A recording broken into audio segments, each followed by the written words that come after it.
주시는 하나님의 말씀은 갈라디아서 5장 16절에서 24절입니다. 그가 이르노니 너희는 성령을 따라 행하라.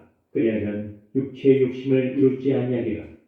육체의 소욕은 성령을 거스르고 성령은 육체를 거스르나니 이 둘이 서로 대적하므로 너희가 원하는 것을 하지 못하게 하려 함이니라. 너희가 만일 성령의 인도하신 바가 되면 율법 아래 있지 아니하리라. 육체의 일은 분명하니 곧 음행과 더러운 것과 호색과 우상 숭배와 주술과 원수 맺는 것과 분쟁과 시기와 분냄과 당지는 것과 분열함과 이단과 투기와 술 취함과 방탕함과 또 그와 같은 것들이라. 전에 너희에게 경계한 것 같이 경계하노니 이런 일을 하는 자들은 하나님의 날을 유업으로 받지 못할 것이요 오직 성령의 열매는 사랑과 희락과 화평과 오래 참음과 자비와 양선과 충성과 온유와 절제니 이 같은 것을 금지할 법이 없느니라. 그리스도 예수의 사람들은 육체와 함께 그 정욕과 탐심을 십자가에 못 박았느니라. 아멘. 우리가 신앙생활 할 때에 예수를 믿고 구원받은 것으로 신앙생활이 다 마치는 것이 아닙니다. 우리가 거듭남, 중생으로 거듭남으로 하나님의 자녀로 출생합니다. 하나님의 자녀, 어린아이로 출생한 자녀들은 어떻게 해야 됩니까? 어린아이들은 성장해야 됩니다. 이 성장하는 과정이 성화의 과정입니다. 오늘 여러분과 저는 성화란 무엇이며 성화란 어떤 특징을 가지고 있는지 하나님의 말씀을 통하여 상고하고자 합니다. 첫 번째로 성화의 어원적 고찰 및 성경적인 개념입니다. 첫 번째로 성화에 대한 어원적인 고찰을 합니다. 구약에서 깨끗게 한다라는 용어는 동사로 카다시입니다. 그리고 명사형으로는 코데시로 나와 있고 형용사로는 가도시로 나와 있습니다. 이 용어의 의미는 자르다, 분리하다라는 의미가 있습니다. 신학에서 깨끗게 한다는 용어는 하기야조로 나와 있는데 이 하기야조의 용어는 두 가지 의미가 있습니다. 첫 번째 의미는 의식적으로 도덕적으로 정결하다는 의미입니다. 우리 성경 한번 들어봅시다. 히브리서 13장 12절입니다. 왜 예수도 자기 피로써 백성을 거룩하게 하려고 성문 밖에서 고난을 받으셨느니라. 예수님께서 우리 자기 백성, 하나님 백성을 거룩하기 위하여 십자가에서 죽으셨다. 그러므로 예수님이 십자가를 통해 우리를 거룩하게 하셨기 때문에 여러분과 저는 거룩한 물이 성도라고 불려줄 수가 있는 것입니다. 두 번째 의미는 거룩하게 사용되거나 바쳐주기 위하여 일반적인 것으로부터 분리된 것을 가리킵니다. 사람이 될 수가 있고 물건이 될 수가 있고 봉헌물이 될 수가 있는 것입니다. 두 번째로 거룩의 성경적인 개념입니다. 첫 번째 거룩의 개념은 원래 본질적 하나님의 속성을 가리키는 것입니다. 하나님은 피조물과 구별된다는 의미로서 창조주라는 의미로서 거룩하신 하나님. 하나님은 죄와 불결에서 절대적으로 분리된 거룩하신 하나님이라는 것입니다. 두 번째로 하나님과 특수 관계에 있는 사람과 물건을 의미합니다. 가나안 복지, 예루살렘, 성전, 안식일, 모든 절기 등을 거룩하다고 말을 합니다. 또한 하나님께 특별 봉사로 부름을 받은 제사장, 선지자, 뇌인들을 거룩한 사람이라고 칭하였습니다. 여러분, 물건이나 사람이 죄가 없어서 거룩해서 거룩하다고 칭하였습니까? 아닙니다. 이것은 앞으로 장차 하나님의 백성들이 하나님 나라에 들어가서 거룩한 백성이 될 것을 예표하는 것입니다. 사랑하는 귀한 성도 여러분, 우리는 하나님으로부터 영원전에 구원을 선택받은 여러분과 저는 하나님의 자녀로 출생했습니다. 하나님의 자녀로 출생한 것을 중생이라고 합니다. 하나님 자녀로 출생한 여러분과 저를 신앙을 갖게 했고, 신앙을 갖게 한 여러분과 저를 하나님께서는 예수님의 십자가의 의를 통하여, 예수님의 십자가에 근거하여, 예수님 십자가의 의에 근거하여 의롭다고 여러분과 저를 선포해 주었습니다. 하나님께 의롭다함을 받은 여러분과 저는 죄 책임에서, 죄 형벌에서 완전히 벗어났습니다. 또한 하나님 앞에 의롭다함을 받은 여러분과 저 안에는 성령님이 오셔서 성령님이 내주하고 살게 하셨습니다. 내주하시는 성령님은 죄 오염을 점차적으로 제거하여 예수 그리스도의 형상을 닮아가도록 성화의 삶으로 우리를 이끌어주고 있는 것입니다. 여러분, 그렇다면 성화는 언제 완성이 될까? 영혼의 성화는 우리 육체가 죽을 때에 우리 영혼의 성화는 완성됩니다. 우리 인간은 영혼과 육체가 함께 거하고 있는데, 영혼이 육체에서 떠나는 날을 육체의 죽음이라고 합니다. 육체의 죽음은 함께 거하는 영혼이 떠나는 날이에요. 그런데 육체의 죽음으로 영혼이 하늘 떠나는데, 영혼은 어떻게 되느냐? 육체가 죽으면 하나님의 100% 통치를 받습니다. 여러분, 예수 믿고 구원받았으면 죽음 걱정하지 마세요. 여러분이 죽는 순간에 여러분의 영혼 하나님이 100% 통치하고 100% 책임져 가지고 천국에 가게 합니다. 사탄 무서워하지 마세요. 죽음 앞에서 어둠의 권세 무서워하지 마세요. 여러분의 영혼 하나님이 100% 주관하여 천국으로 인도해 줍니다. 그래서 우리 영혼은 언제 성화되냐? 우리 육체가 죽는 날, 우리 영혼이 떠나는 날, 하나님께로 가는 날 완성된다.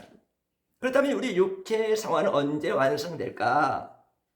예수님이 파루시아 재림함으로, 그 파루시아 재림할 때에 죽은 자들이 부활하는데, 우리 예수 믿는 사람들은 영광에 부활합니다. 이 영광에 부활하는 날, 그때 우리 육체의 성화는 완성됩니다. 사랑하는 귀한 성도 여러분, 하나님은 거룩하신 하나님이십니다. 죄와 불결에서 절대적으로 구분되는, 분리되는 거룩하신 하나님이십니다. 여러분과 저는 이 거룩하신 하나님의 자녀가 됐습니다. 그러므로 여러분과 저는 거룩한 삶을 살아야 된다는 것입니다. 두 번째로 성화의 정의와 성화의 특징을 살펴보도록 하겠습니다. 성화는 어떤 것이냐? 첫 번째로, 성화는 중생으로 하나님의 자녀로 태어난 자녀들은 죄의 책임, 죄의 형벌에서 완전히 벗어납니다. 죄의 책임, 죄의 형벌에서는 완전히 벗어나지만 죄 오염은 남아있습니다. 이 죄 오염 문제를 어떻게 해야 되느냐? 죄 오염을 점진적으로 제거하여 예수 그리스도의 형상을 닮아가도록 인간의 의식 속에서 함께 하시는 성령의 활동 역사를 성화라고 합니다. 두 번째로, 그렇다면 성화의 특징은 무엇이냐? 성화의 특징 첫 번째는 성화는 성령 하나님의 초자연적인 역사입니다. 갈라디아서 5장 16절 한번 들어봅시다.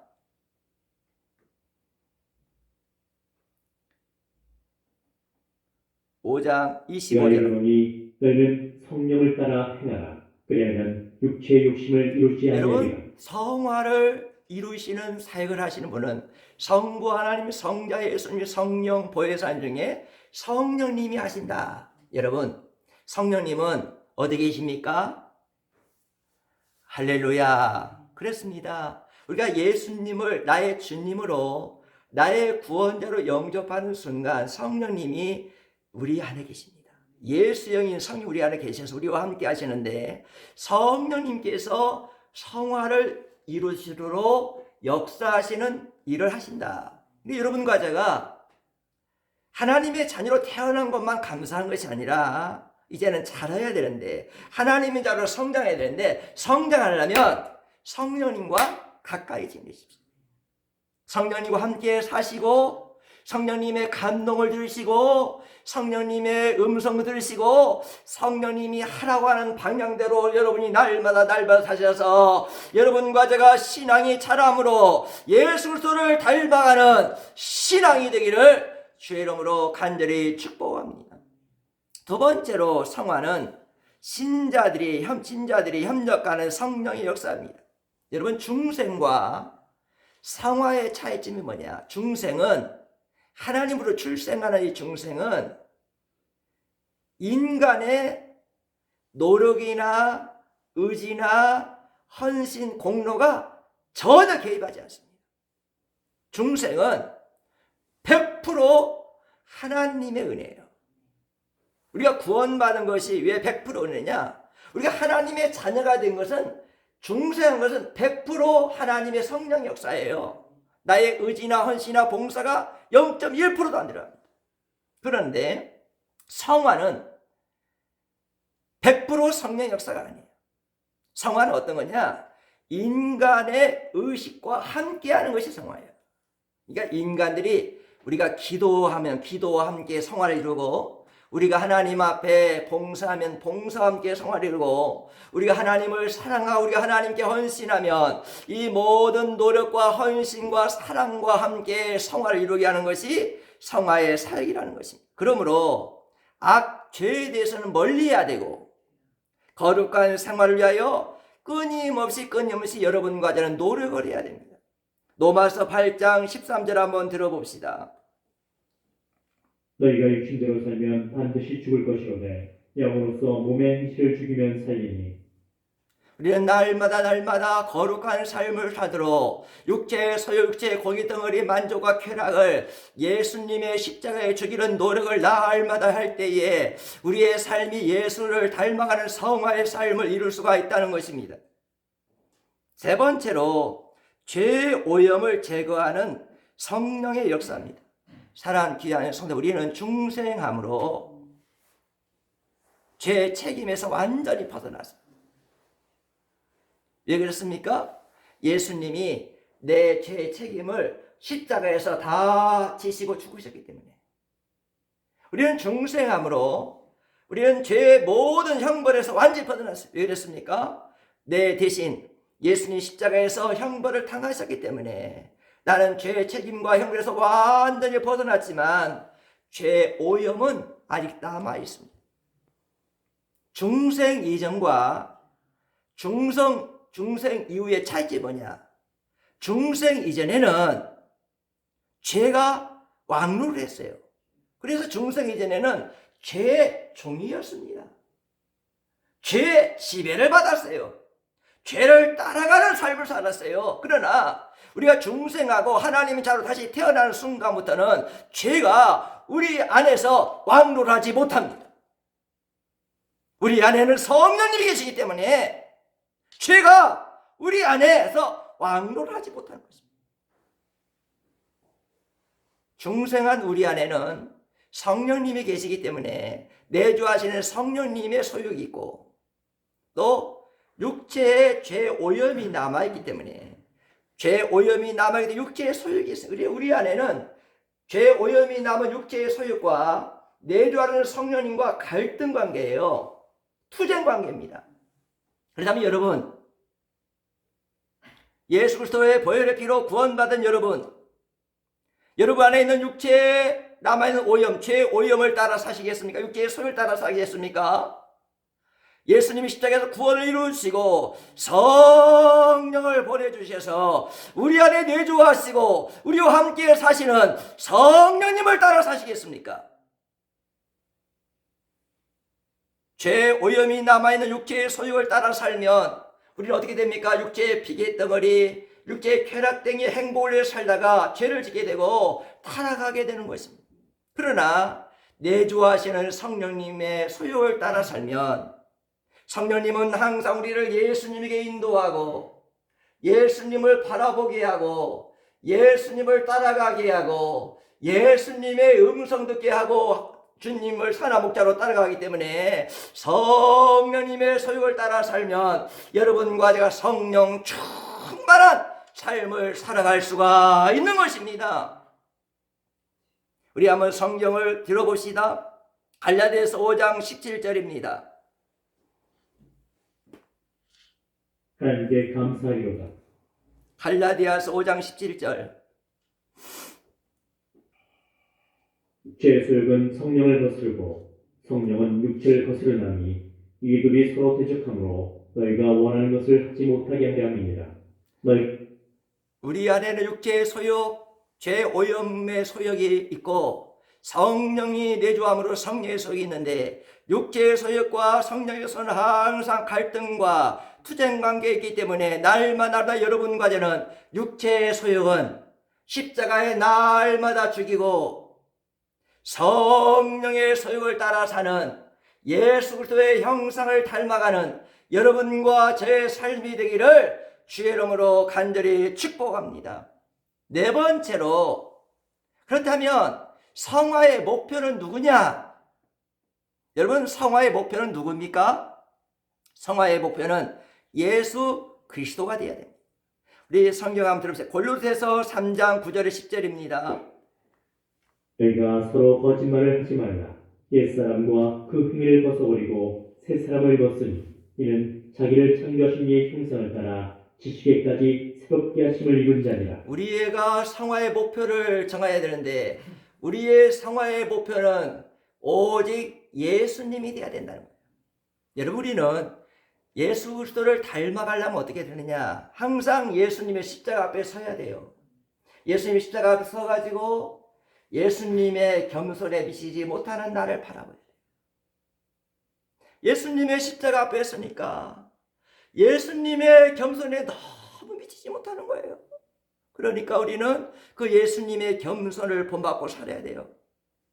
예수님의 십자가 앞에 서니까 예수님의 십자가 사랑 앞에 서니까 내 사랑이 너무너무 미치지 못하는 거예요. 그래서 예수님의 십자가 앞에 선 내 모습을 바라보고 예수님의 사랑을 본받고 살기를 노력해야 됩니다.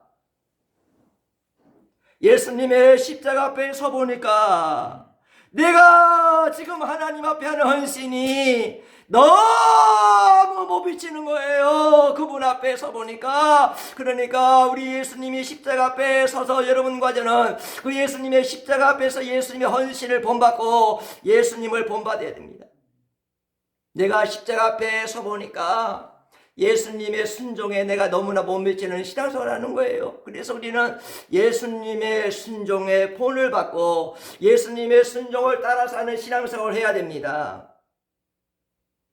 여러분과 저는 예수님의 거룩을 나의 거룩으로 삼고 예수님의 마음과 생각을 나의 마음과 생각을 삼고 항상 예수를 닮아가고자 하는 이런 믿음의 소원을 가질 때에 여러분과 저는 성화의 삶을 살아갈 수가 있는 것입니다. 다섯 번째로, 성화는 성령의 역사로 계속 진행된다는 것입니다. 성화는 이 세상에서는 완성되지 않습니다. 우리가 죽을 때 영혼의 성화가 되고, 그리고 육체는 예수님이 재림하고 부활할 때에 우리 영혼이 성화되는 것처럼 이 세상에서 완성되지 않아요. 그러나 우리가 이 땅에 살아갈 때 어떻게 살아야 되냐? 포도나무이신 예수님에게 접붙여 살면, 포도나무신 예수님에게 접붙여 살면 여러분 가정의 신앙이 자라나게 되고 포도나무를 통하여 주시는 은혜를 받기 때문에 포도나무신 예수님을 통하여 열매를 맺어 하나님께 영광을 돌릴 수가 있다는 것입니다. 세 번째로 성화의 특징입니다. 성화는 우리에게 어떤 변화를 가져오느냐? 성화의 변화는 첫 번째로 뭐냐면, 성화는 옛사람의 죽음과 새 사람을 형성한다는 것입니다. 첫 번째로 옛사람이 죽는 일이 일어나요. 옛사람을 죽이는 겁니다.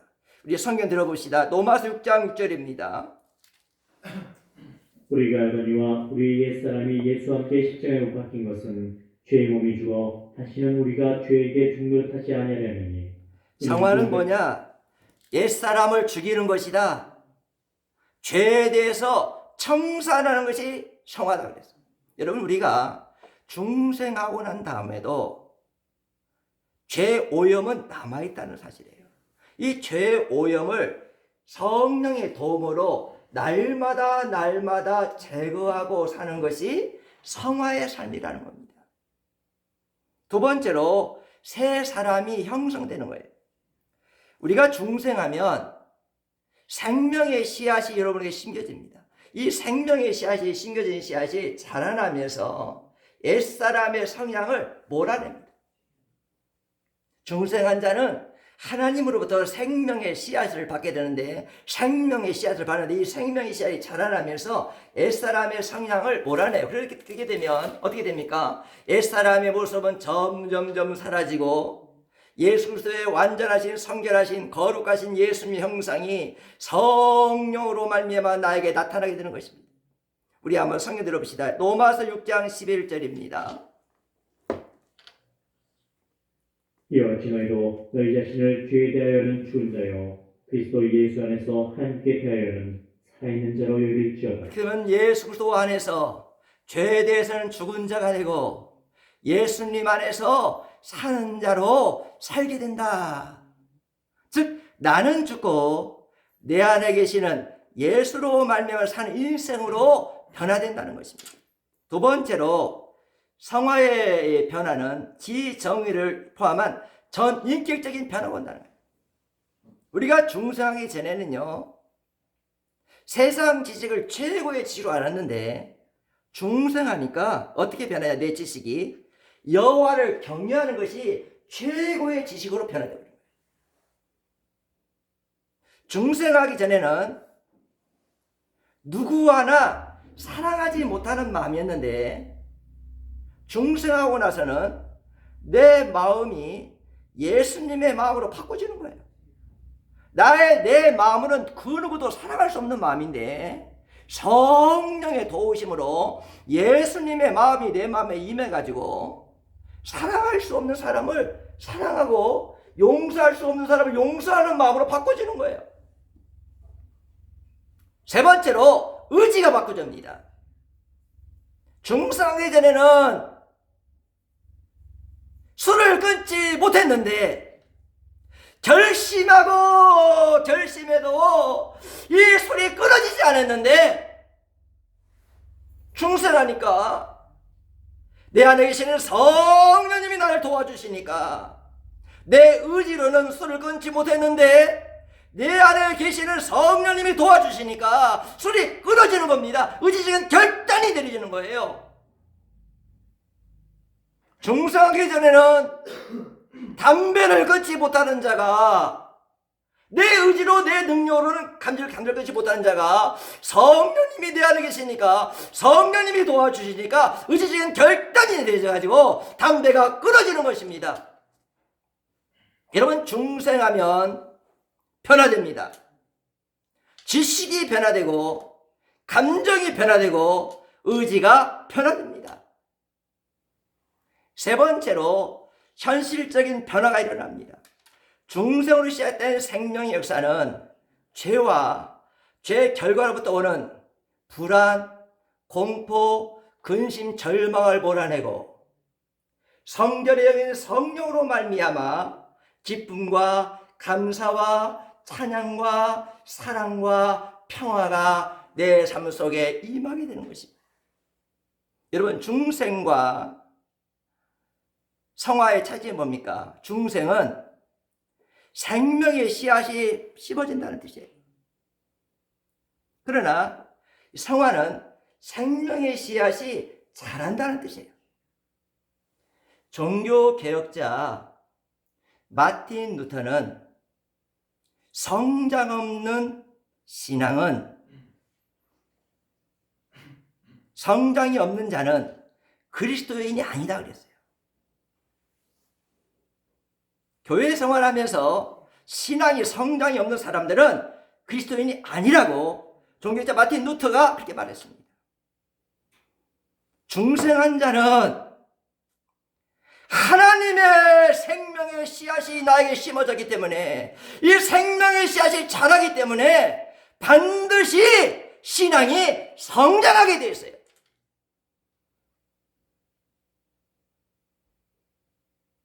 신앙이 성장하지 않는다는 말은 무슨 말입니까? 내 안에 생명의 씨앗이 없다는 겁니다. 내 안에 생명의 씨앗이 없기 때문에 신앙이 자라지 않는다는 것이기 때문에 이 사람은 중생하지 않았다는 뜻입니다. 여러분, 중생했습니까? 생명의 씨앗이 여러분에게 심겨졌습니까?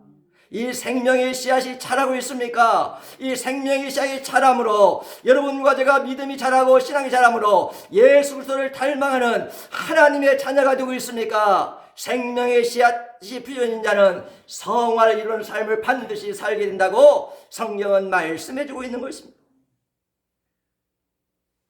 네 번째로 성화의 방편입니다. 성화의 방편 첫 번째는 하나님의 말씀이 성화의 방편이라는 것입니다. 성화의 가장 중요한 방편은 하나님의 말씀입니다. 성경은 정확무오한 하나님 말씀입니다. 창세기 1장 1절에서부터 시작하는 태초부터 요한계시록 마지막까지 모든 말씀은 정확무오한 하나님의 말씀입니다. 그리고 이 하나님의 말씀은 신행의 유일한 기준이 됩니다.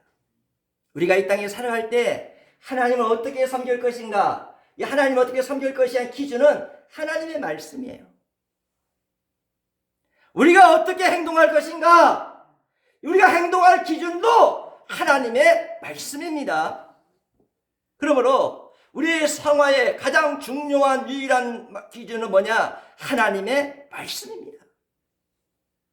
여러분, 하나님 말씀이 성화의 가장 중요한 유일한 방편이라는 사실을 알고 여러분 하나님의 말씀과 함께하는 삶을 사시기를 주의 이름으로 간절히 축복합니다. 두 번째로 성화의 방편 두 번째는 뭐냐? 성례입니다.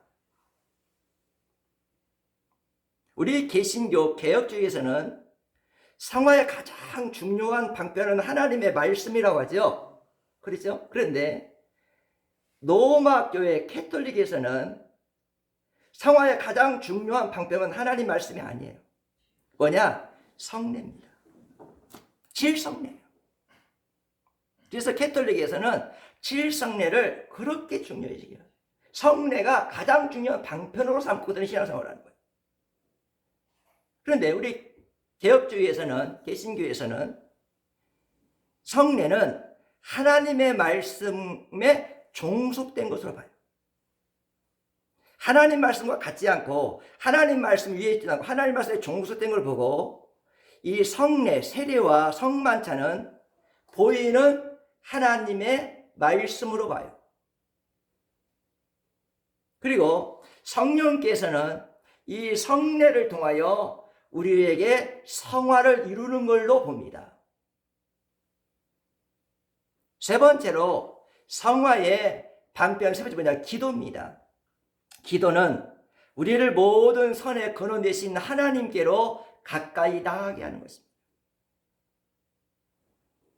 기도로 말미암아 이루어지는 하나님과 대화와 사귐은 우리를 기쁨을 주고 감사를 주고 사랑을 주고 평강을 주는 놀라운 은혜를 주고 있는 것입니다. 여러분과 제가 기도를 통해서 하나님과 깊은 대화를 하고 하나님과 깊은 사귐이 이루어지면 여러분과 제 영혼이 거룩해지고 여러분과 저의 영혼이 아름답고 복된 영혼이 될 수가 있는 것입니다. 그러므로 기도는 성화의 방편입니다. 네 번째로 마지막으로 성화의 마지막 방편은 뭐냐? 회개입니다. 회개는 계속적으로 해야 됩니다. 사죄 고백과 회개는 계속 해야 돼요. 왜 그러냐? 여러분과 제가 의롭다함을 받은 것은 여러분의 의 때문에 의롭다함을 받은 건 아니에요. 여러분과 저는 의가 없는 사람들이야. 내가 하나님 앞에 의롭다함을 받은 것은 예수님의 십자가의 의가 전가되므로 예수님의 십자가 의 때문에 내가 의로운 거예요. 나는 본질상 죄인입니다. 본질상 죄인이기 때문에 이 땅에 살아갈 때 연약하고 넘어지고 쓰러질 수밖에 없는 연약한 죄인이기 때문에 본질상 죄인 여러분과 저는 예수님의 십자가 붙들지 않으면 살 수가 없어요. 예수님의 이름 아니면 본질상 죄인 여러분과 저는 하나님 앞에 기도도 할 수 없어요. 어떻게 내 이름으로 기도합니까? 나는 죄인인데 내가 정말로 의로운 사람이라면 나에게 의가 있다면 내 이름으로 기도할 수 있지만 나는 의가 없고 오직 예수 그리스도의 의로 내가 사는 사람이기 때문에 우리는 예수 그리스도의 이름으로 기도하는 거 아닙니까? 예수 그리스도의 이름으로 예배드리는 거 아닙니까? 예수 그리스도의 이름으로 헌금하는 거 아닙니까? 예수 그리스도의 이름으로 우리가 하나님 앞에 헌신하고 우리 교회 모든 것은 내 의가 아니라 예수님의 의로 하기 때문에 예수님의 의로만 하나님 앞에 우리가 드릴 수가 있는 것입니다. 내 의가 없고 나는 예수님의 의로만 살고 예수님의 이름으로 살고 예수님의 보혈의 피로만 내가 하나님께 기도할 수가 있기 때문에 여러분과 저는 연약한 자신을 항상 하나님 앞에 고백하며 회개 기도하며 사죄 은혜를 받아야 할 사람입니다. 언제까지 회개 기도해야 되느냐? 내 영혼이 성화가 완성되는 날까지.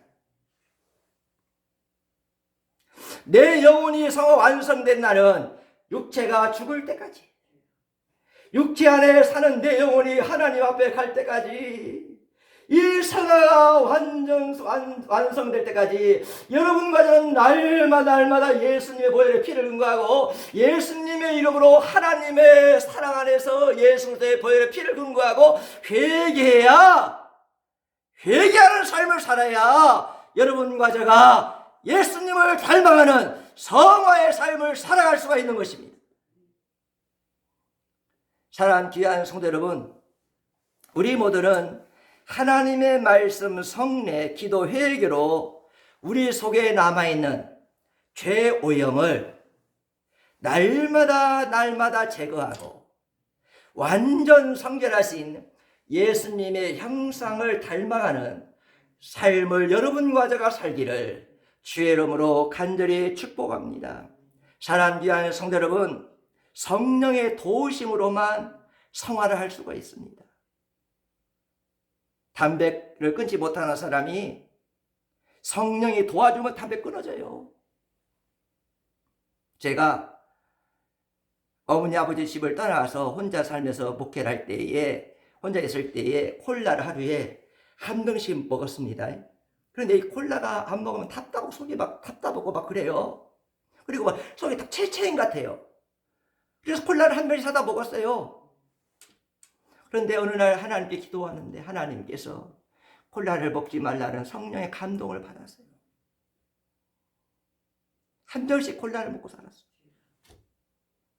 그런데 하나님, 제가 이 콜라를 하루에 한 병씩 큰 콜라를 한 병씩 먹지 않습니까? 이 끊으라고 성령께서 제 감동 주시는데 성령님 이 콜라 끊게 해주세요 하고 기도했더니 콜라가 어느 날 갑자기 끊어지고 콜라가 한 잔도 마시지 않더라고요. 그래서 제가 느낀 것은 우리 인간의 의지와 힘으로는 죄를 끊을 수 없구나. 하나님이 싫어하는 것을 끊을 수 없구나. 내 결심, 내 노력은, 내 생각으로는 아무것도 하나님을 영화롭게 할 수 없구나. 성령님이 끊게 해주고 성령을 도와줘야 하나님이 원하는 것을 끊고 하나님 싫어하는 것을 끊고 하나님이 끊으라는 걸 다 끊을 수 있구나를 제가 철저히 깨달았습니다. 여러분, 내 생각으로 살던 삶을 이제는 여러분과 저는 성령이 내 안에 계시니까 내 생각으로 살지 말고 예수님의 생각으로 사시기를 간절히 원합니다. 내 마음대로 지금까지 살았다면 내 안에 성령님이 계시니까 이제는 내주하시는 성령님의 도움으로 내 마음은 내려놓고 하나님, 내 마음을 예수님의 마음으로 바꿔주세요. 내 마음으로는 누구도 하나 사랑할 수가 없어요. 누구 하나 용서할 수 없어요. 누구 하나 용납할 수 없어요. 예수님의 마음으로 바꿔주세요 하고 내 마음을 예수님의 마음으로 바꾸시는 날마다 여러분과 제 삶이 되기를 원합니다. 내 생각을, 내 방법을, 내 마음을 다 내려놓고 내주하시는 성령의 도움으로 예수님의 생각으로 살고 예수님의 방법으로 살고 예수님의 마음으로 살아서 날마다 여러분과 저는 성화를 이루고 예수님을 닮아감으로 이 땅을 떠날 때까지 예수를 닮아가는 성화의 삶을 사는 여러분과 저가 되기를 주의 이름으로 간절히 축복합니다.